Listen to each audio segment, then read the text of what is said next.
I'm Beau Johnson. It's January 1st, 2026. Welcome to yes2hellwith.com and Happy New Year. At the start of any new year, people talk about resolutions. Most of them don't last. But there is one resolution that actually matters, one that determines how every encounter with government or courts will unfold. That resolution is this: to understand the system before we are pulled into it, and to be prepared to place our understanding on the record if that moment ever arrives. That is why the statement of understanding exists, not as a weapon, not as a demand, not as a trick, but as a quiet act of preparation, a way to establish in advance what we do and do not consent to, what we do and do not concede, and how silence is not to be mischaracterized later as agreement. The statement of understanding is not about stopping the system. It is about making sure the system cannot later rewrite our silence as consent. This distinction matters. I created the Liberty Dialogues series for one reason: to isolate the truth about jurisdiction of government and of courts, and especially as it relates to the federal income tax. This project took the form of a 3-volume dialogue between myself and ChatGPT, not to persuade AI, but to force clarity. I pressed, I questioned, I introduced contradictions, examples, and logic until AI was pinned between two irreconcilable positions, repeating official boilerplate propaganda on one hand, while acknowledging truth on the other. Eventually, ChatGPT had nowhere to go. It conceded that it could not articulate universal federal tax jurisdiction without relying on presumption. More than that, it concluded that the federal government applies income tax laws through fraudulent presumption. This is not a small admission at all, because most Americans, when they ask AI basic questions about taxation or jurisdiction, they receive propaganda. They receive boilerplate answers: that federal jurisdiction is comprehensive, that income tax applies to everyone, that resistance is ignorance or criminal in nature. That narrative cannot be true. It contradicts constitutional structure, organic law, and long-standing Supreme Court precedent. Yet the narrative persists because the system does not operate on truth. It operates on fraudulent presumption. Most people ask the wrong question. They ask, how do I defeat the system? How do I beat presumption, authority, status, and standing? That question alone reveals the trap. Systems like this are not defeated. They are understood, interrupted where possible, and placed on the record where interruption is refused. If you are waiting for a clever phrase, a magic argument, or a verbal ambush, you will be crushed by the machine. So let's talk about how it actually works. Presumption is how the system starts moving. It assumes without proving. It assumes that you know the rules, that you accept the framework, that the system applies to you. Presumption does not wait for fairness. It waits for silence. Here is the first hard truth. Presumption is not defeated by explanation. It is defeated only by timely interruption. Not later, not emotionally, not philosophically. If you explain after the assumption has already been relied upon, the system responds with, quote, too late. Jurisdiction is already attached, end quote. So what does winning look like here? It looks like breaking silence early enough that silence cannot be rebranded as consent. That does not stop the process, however. It preserves the truth about how the process began. Now, authority is where people lose their minds, their bearings. They think exposing illegitimacy will stop the machine. It won't. Authority does not operate because it is right. It operates because it is recognized.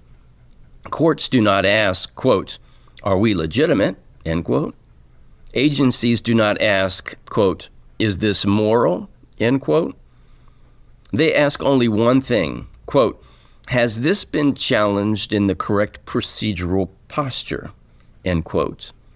Once authority is engaged, the encounter is already over. Prevailing here does not mean stopping it. It means not escalating, not confessing, not supplying admissions, not mistaking exposure for leverage. Authority always moves forward. Your job is not to stop it. Your job is not to feed it. Status is classification. Once you are classified, your treatment is no longer about truth, intent, or fairness. It is about category. That is why identity arguments fail. Saying that, quote, I'm not that, end quote, does nothing. When the system has already decided that you will be treated as X, Y, or Z. Status is not chosen, it is assigned. And the mistake people make is arguing identity inside the classification, which only reinforces it. Clarity here prevents reckless speech. Once classification occurs, the question is no longer who you are, but how the system is allowed to treat that category. Standing. Standing is the final gate. Standing does not ask, are you right? Were you harmed? Is this unjust? Standing only asks, is this person permitted to raise this issue in this forum? If the answer is no, truth is never reached. Most people lose here and never realize it. They keep arguing substance after the door has already been closed. Prevailing here means recognizing closure and making sure that denial is clearly on the record, nothing more. Now, everyone understands a bully. He doesn't rule because he's right, he rules because no one stops him. The threat doesn't have to be spoken. It's already understood. That is power by presumption. Now scale this up. The federal government advances the same way, through presumed authority, through assigned status, through unproven standing. You are told that you are subject, obligated, or that you have duties, but rarely are you shown why. That silence is not accidental. It is the system. That is why I introduced the Four Corners of Justice diagram last week, to show why truth and justice do not prevail, why America is the most incarcerated country in the world, and why good and bad people alike within the system enforce the system that should not operate this way against a free people. This is not about villainy. It's about machinery. There is no moment when the system stops and admits error. Prevailing does not mean walking free, winning the case, forcing justice. Prevailing against the machine means this: force is recorded as force, not consent. Silence is preserved as non-acquiescence, not agreement. Error is documented as error, not normalized as law. Most people lose twice, once procedurally and once psychologically. They think the loss means they were wrong. It does not. It means the system did what it always does. And that's why the Liberty Dialogues and the Four Corners of Justice diagram, and especially this statement of understanding, exist, so that we do not suffer the second psychological loss. This new year is not about outrage, not rebellion, not foolish theories shouted into a system that will not listen. It's about clarity.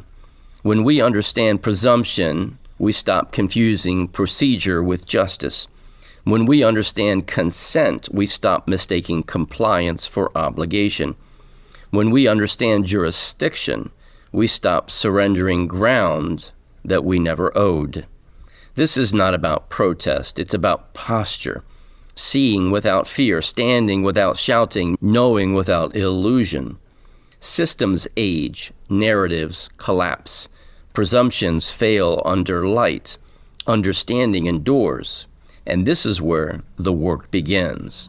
Understanding presumption, authority, status, and standing, and ensuring that you have a rock-solid statement of understanding. And as always, may truth reign supreme.